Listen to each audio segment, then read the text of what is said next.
இப்போ நம்ம எண்ணெய் கத்திரிக்காய் செய்கிறது எப்படிங்கிறத பார்க்கலாம். அதுக்கு தேவையான பொருட்கள்: தக்காளி ஒரு 150 கிராம் கட் பண்ணி வச்சுக்கோங்க, கழுவி கட் பண்ணி வச்சுக்கோங்க. சின்ன வெங்காயம் 100 கிராம் அளவுக்கு உரித்து கட் பண்ணி வச்சுக்கோங்க. பூண்டு ஒரு 5-6 பல் எடுத்து வச்சுக்கோங்க. அப்புறம் கருவேப்பிலை, கொத்தமல்லி. அதுக்கப்புறம் கத்திரிக்காயை வாங்கும்போது சின்ன சின்னதாக பொடியாக குட்டி குட்டியாக இருக்கிறதா பார்த்து 1/2 கிலோ வாங்கிக்கோங்க. அதை கழுவி கட் பண்ணி தண்ணியில் போட்டு வச்சுக்கோங்க, ரெடியாக வச்சுக்கோங்க.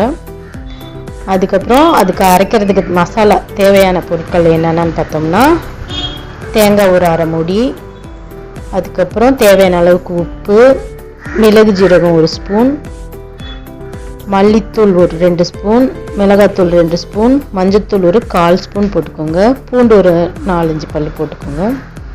இதையும் எல்லாம் ரெடியாக எடுத்து வச்சுக்கோங்க. அதுக்கப்புறம் இதை எப்படி செய்யறதுங்கிறத இப்போ நம்ம பார்க்கலாம். வானலியில் கொஞ்சம் எண்ணெய் ஊற்றி ஒரு ஸ்பூன் அளவுக்கு எண்ணெய் ஊற்றி அதில் அந்த கத்திரிக்காயெல்லாம் தண்ணியை வடிச்சிட்டு போட்டு நல்லா வதக்கிக்கோங்க.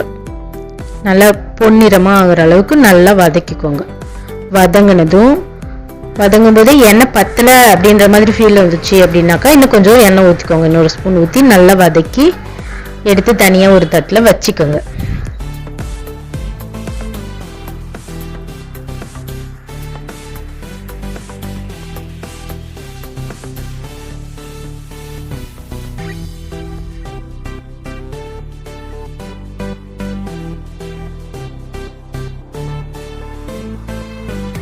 அதுக்கப்புறமா திருப்பியும் வடை சட்டியில் ஒரு 50 மில்லி அளவுக்கு எண்ணெய் ஊற்றி அதில் கடுகு, கடலைப்பருப்பு, உளுத்தம்பருப்பு போட்டு பொரிஞ்சதும் கருவேப்பிலை, அப்புறமேட்டுக்கு பூண்டு வந்து செவக்கிற அளவுக்கு விடுங்க. நல்லா பொன்னிறமாக செவந்ததும் அதுக்கப்புறம் சின்ன வெங்காயத்தை போட்டு நல்லா வதக்கி அதுவும் நல்லா செவந்து வரணும்.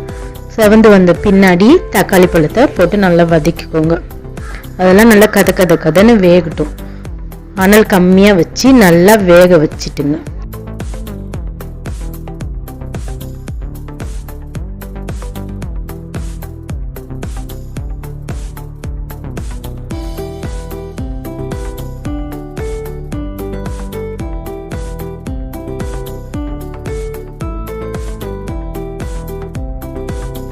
அது வெந்துட்டு இருக்கும்போதே நம்ம இந்த மசாலா தேவையான பொருள்லாம் போட்டு அரைச்சி எடுத்துக்கலாம். அதற்கு அந்த ஒரு மூடி தேங்காய், அப்புறமேட்டுக்கு மிளகு ஜீரகம், தேவையான அளவு உப்பு, பூண்டு, மஞ்சத்தூள் 1/4 ஸ்பூன், அப்புறம் மிளகாத்தூள் 2 ஸ்பூன், கொத்தமல்லி தூள் 2 ஸ்பூன் எல்லாத்தையும் போட்டு கொஞ்சோண்டு தண்ணி ஊற்றி நல்லா நைஸாக அரைச்சிக்கோங்க.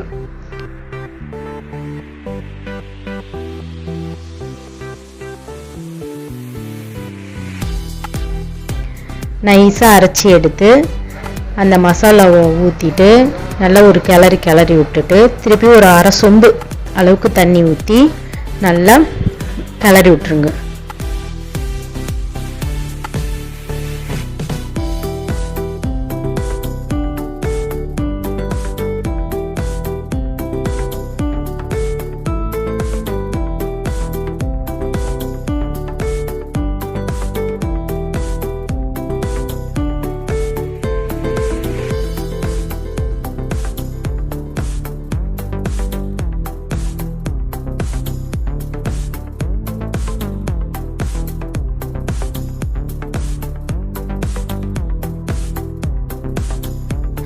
கிளறி விட்டு கொதிக்கிற பதத்தில் வந்த உடனே அந்த கத்திரிக்காயை எடுத்து வதக்கி வச்சுருக்கோம் இல்லையா, அந்த கத்திரிக்காயை எடுத்து அந்த குழம்புல போட்டு நல்லா கிண்டி விட்டுடுங்க.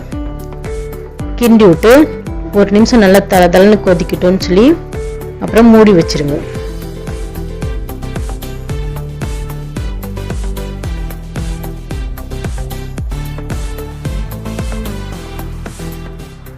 இதுக்கு வந்து ஒரு 15 நிமிஷம் டைம் இருந்தால் போதும், நல்லா வெந்துடும். நாம் அப்பப்போ அந்த குழம்பு கிண்டி விட்டுட்டே இருக்கணும், இல்லைன்னா அடி பிடிச்சிரும். ஒரு 2-3 முறை அப்பப்போ எடுத்து கிண்டி விடுங்க. ஒரு 1/4 மணி நேரத்தில் குழம்பு ரெடி ஆகிடும். எண்ணெய் கத்திரிக்காய் குழம்பு சாப்பிட்றதுக்கு தயாராக சுவையாக டேஸ்ட்டாக இப்போ ரெடி ஆகிடுச்சு.